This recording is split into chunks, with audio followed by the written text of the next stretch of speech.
how do we break down that game, and how do you even begin to focus in on the most insane game of football I have seen at Stamford Bridge in a very long time? I think Ajax, Aston Villa, it probably come close.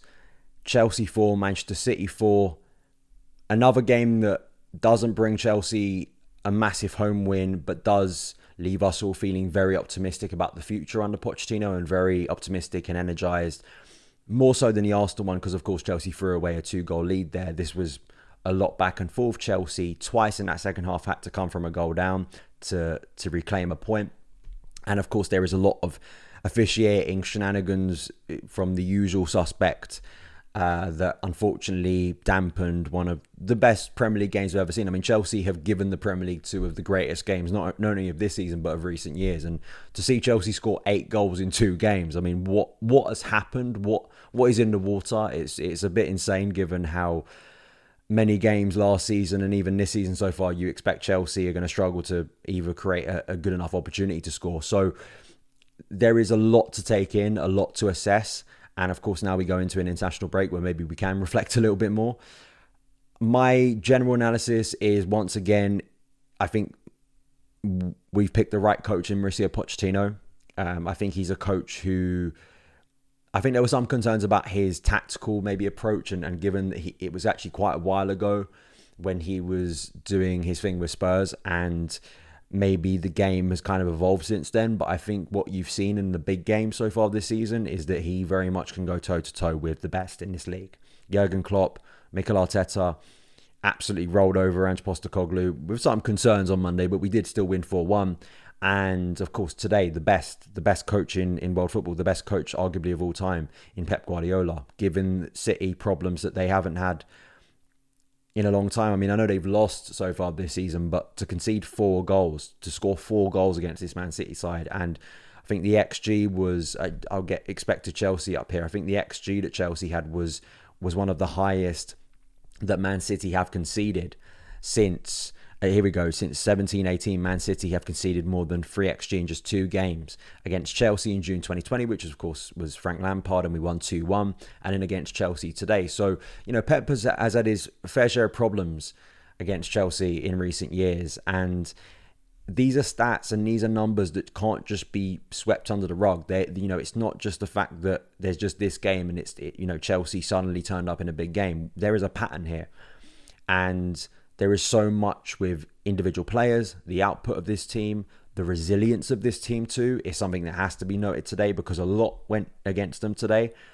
And it could have been easy, especially when that Rodri deflected goal goes in, for the game to just peter out and maybe even City score another one and we walk away feeling very depressed, and it's another woe is me story, and getting the violins out about how we were so close but yet so far.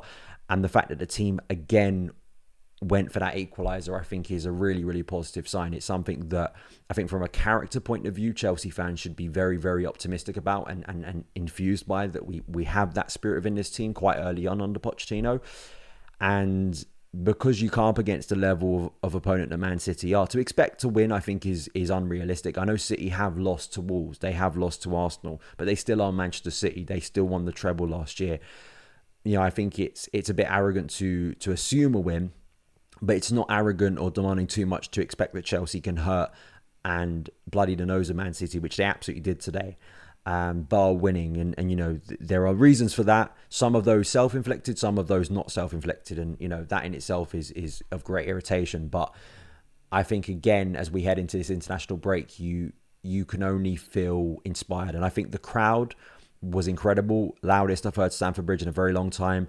And even walking out the ground, people were still inspired. There were, chants going down the Fulham Road. And I think people can sense what's going on. You don't even have to be a biased Chelsea fan, just as a Chelsea connected person to see what's going on. There are so many, pundits, analysts who I respect, who are saying something's going on at Chelsea, and you can clearly see something being built. It's I think the big thing that I come back to is not games like today, which are wonderful, which are exhilarating, and of course they're always going to get Stamford Bridge up if Chelsea are playing well.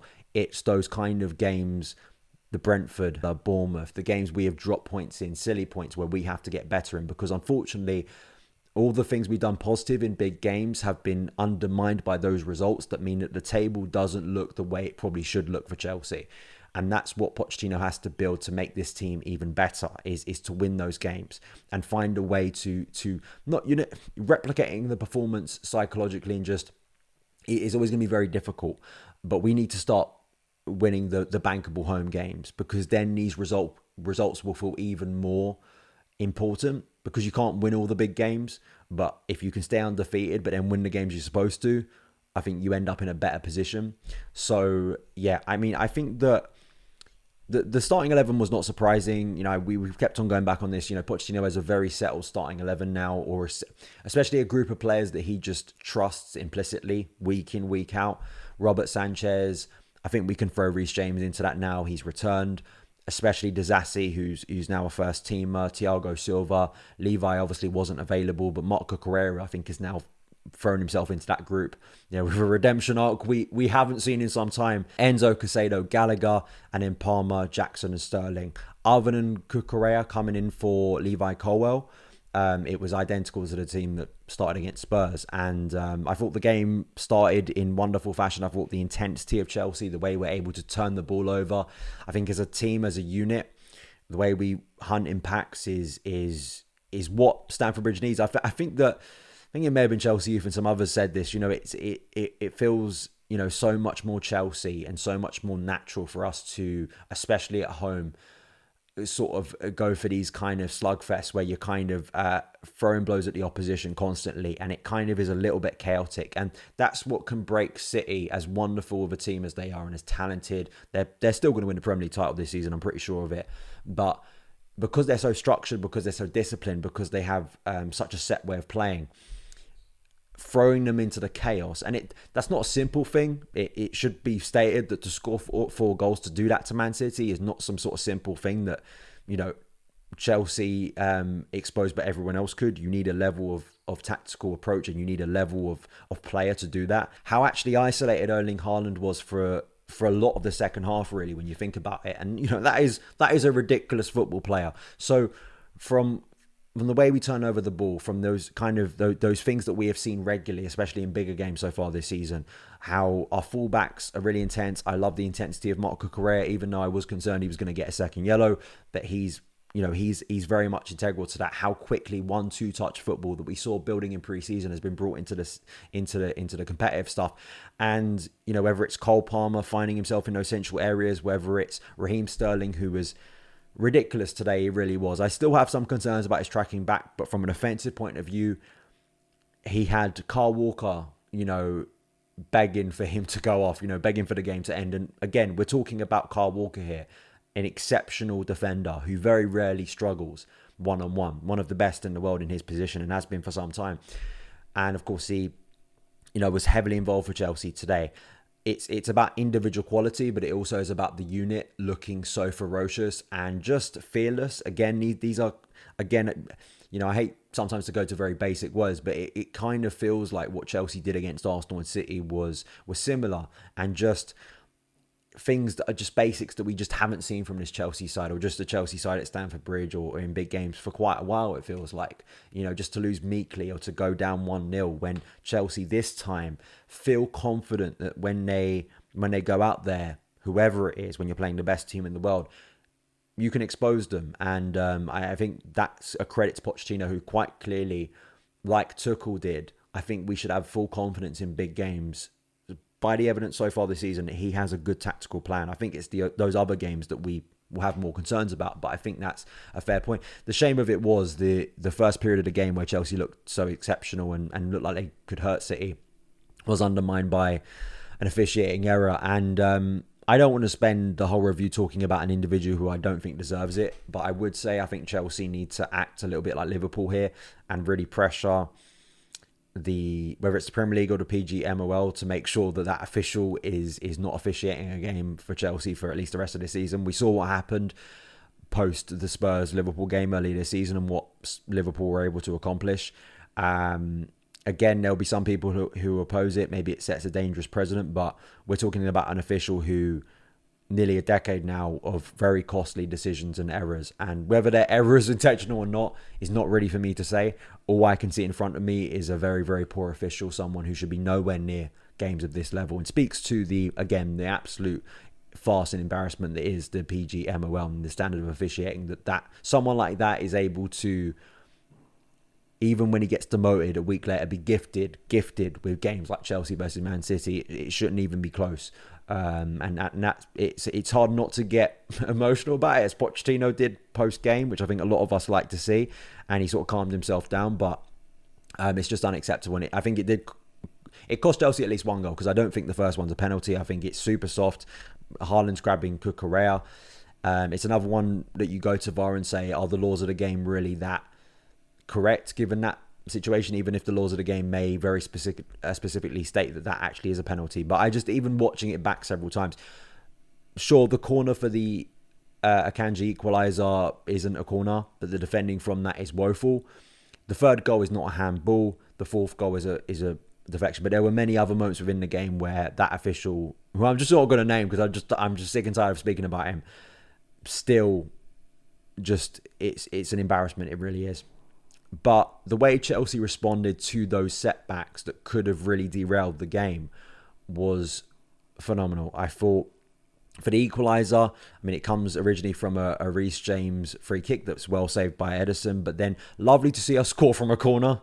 How much Chelsea waste corners is remarkable, but to see a corner routine that works out that effectively in Thiago, I mean, I know the deflection later on in the game hurts his performance a little bit, but it's just absolutely insanity that this man is nearly 40 years old and he is playing to this level against some of the most ferocious players in this game, and he is still performing at such a high level. And again, I'll apologise for doubting him earlier in the year, but he is the Benjamin Button of football, as Tuchel so rightly said, and an absolute legend at this club and legend of football.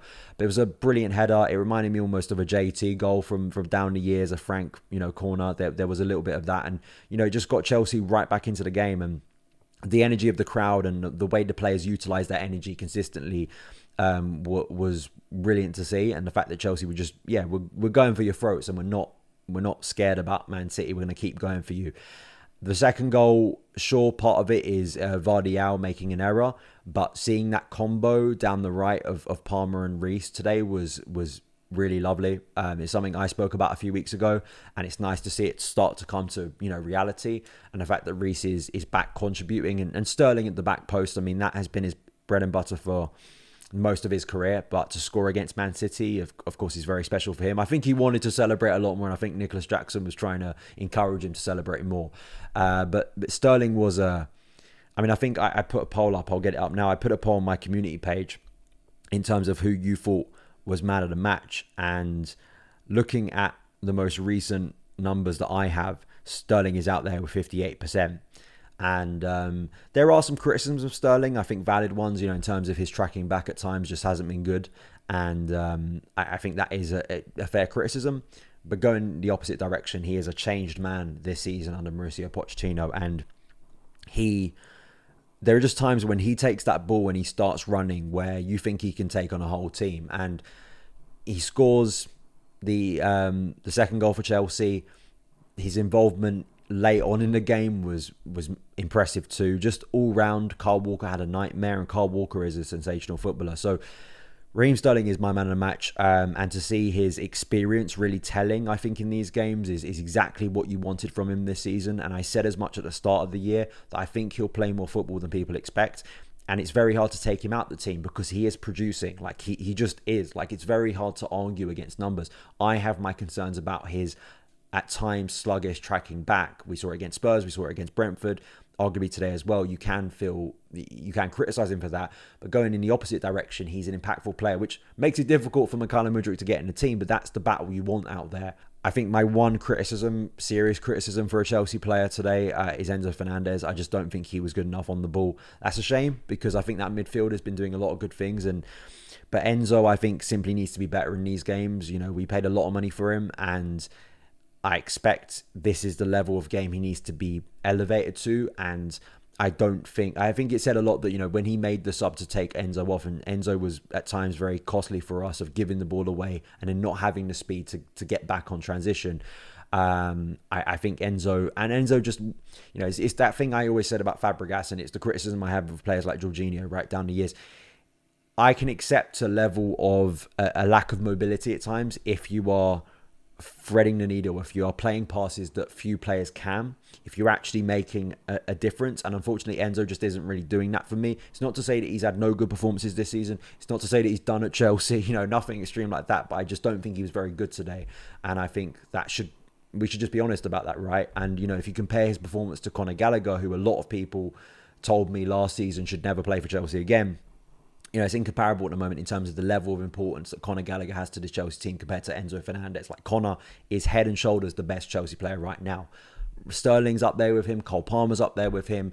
But I think there's a stat as well that Conor Gallagher currently leads with 4 assists, more than any Chelsea player managed in the entirety of last season. His shot from distance, really good shot. And it was, the third goal itself was amazing for Nicolas Jackson. Great for Jackson to score a goal like that in that moment, because some people were dismissing his hat-trick against Spurs because of the circumstances, but to score in that moment when Chelsea desperately needed a goal, and to score it like a poacher, and to have that composure to be alert at that moment. I know people have been criticising Jackson for his lack of sort of proper striker movement, clinical striker movement. Was a big moment personally for him again, and I think was wonderful to see. But that came from Conor Gallagher taking a shot from distance, which unfortunately Chelsea midfielders haven't been doing that much, and it led to Chelsea's third goal. Absolute bedlam. And we had the Gusto chance. I mean, you do think, he takes it with his left, and you do think if Reece is on the pitch there, I have a lot more confidence that Reece is at least hitting the target. And we've seen him from that position in front of the Harding lower, him absolutely rifle that into the top corner against the likes of Juventus and AC Milan. So some criticism there, but it was so brutal the way Chelsea were then behind again by a Rodri deflection. I mean, Silva, it's one of those where you look at the replay. I think Sanchez has that. I thought Sanchez had a very good game for Chelsea today. The save he made from Haaland in the first half, some other saves too. I thought, he was commanding again. And I don't think last season's goalkeeper is saving that Haaland shot personally in the first half. So it was so brutal. And this is the mad thing about this game. We're 17 minutes into this review, and it just really felt like a kick in the teeth. And it felt like Chelsea, we'd had chances where, Cole Palmer nearly scored one of the best goals of the season, where he literally ran through the whole Man City team, and you thought he has to finish that. We'd had other moments of nearly moments, and there was just a concern that City, with their experience, had kind of undermined Chelsea, and we were going to be walking away from another big game feeling regret. But again, the fact that Chelsea didn't let those setbacks really impact them and completely derail their confidence. We brought Breuer on. We, of course, brought Gusto on as well. Mykhailo Mudryk, who had an involvement in the second goal. And, the third goal for Jackson. Sterling's ball for Breuer is incredible. I've watched it back again. You don't really notice it in live. It's not the best ball we've ever seen, but the composure in that moment, because he could have actually gone for the overlap of Gusto. But the fact that he finds that pass, it's such an un-Chelsea pass. And then Breuer, to have that, just the presence to touch it down. And I think it was Diaz, wasn't it, who goes flying in.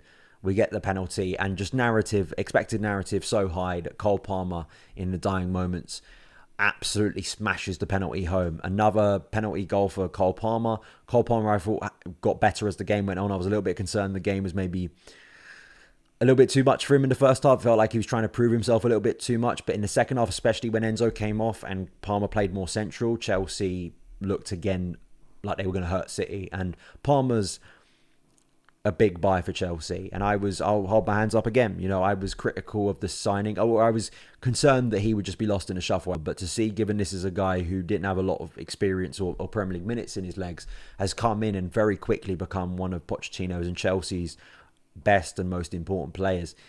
For such a young player too, to have so much pressure on his shoulders in that moment, it speaks to a very strong character. It really does. And that's the thing I keep on coming back to when people have been arguing about experience within this team. And I think some of it is maybe valid, but we had a lot of experience last year, but the character of those players does not match the character of these group of players. And I will take naivety and a lack of experience in the long term if those players have a better character and can respond to moments of adversity compared to last season's team who had older players, who had experienced players. But the moment anything went against that team, there was no coming back, and we all knew it. So that's why I think there needs to be nuance in that conversation. And these moments right here, this period is experience for these players. All these players are experiencing this right now. And it's big moments, big developments, I think, for Pochettino. So we all come to, I think, the end where, sure, I think there is a little bit of disappointment that Chelsea, from a defensive point of view, there were lapses in concentration. I don't think the attack are to blame for once for Chelsea today of being wasteful. I actually think it's the mistakes defensively where we were hit on transition, especially the third goal I thought was so poor to give away after half-time. Just to concede it literally before the half-time whistle went in. Even if that's not a corner, I thought inside our 6-yard box and header it in so comfortably was really, really poor. And the fourth goal, you lose track of goals in this game. The fourth goal was, of course, a deflection, and maybe there were some other chances that City should have taken. But I think you have to kind of understand who you're coming up against with Man City. They are an incredible team, and they will create opportunities against you. And it's just about that balancing act, that risk-reward. That Pochettino went for it as well in that second half. It did remind me a little bit of that Lampard 2020 game, where I think Frank made a very proactive decision when I think the game may have been 1-1 at the time. And I felt Pochettino did similar. And he nearly lost the game, but I think it worked out for Chelsea in the end. And that's what I want to see from a Chelsea head coach. In those situations, I don't want to see the timid, let's just be so scared about what the opposition are doing. It's not that you naively don't care about what the opposition are doing. No smart coach in world football does that. But it's about, I think, appreciating and understanding in certain moments when the game is the way it is, when you could sense the whole crowd, and I think the players could sense themselves, and probably City players could sense themselves, that they were there for the taking. There was a fragility there, and Chelsea had to go for it today. And sure, it didn't lead to 3 points, but I think it did lead to a very, very effective performance, one of our best in recent years. And to score 4 goals against this City side cannot be sniffed at. And I think we should go into that game against Newcastle after the break with a lot of confidence, with the knowledge that Christopher Nkunku is nearly here. As a Chelsea fan, that's very exciting, along with what we've seen so far. So I hope I've summarised that game, that absolutely insane game, to the best of my ability. I probably haven't, because my voice is gone, and there was so much to cover throughout that game. But we have the international break to reflect on it. Thank you guys for watching. You can follow me across socials at SonOfChelsea, and I'll see you again very soon. All the best.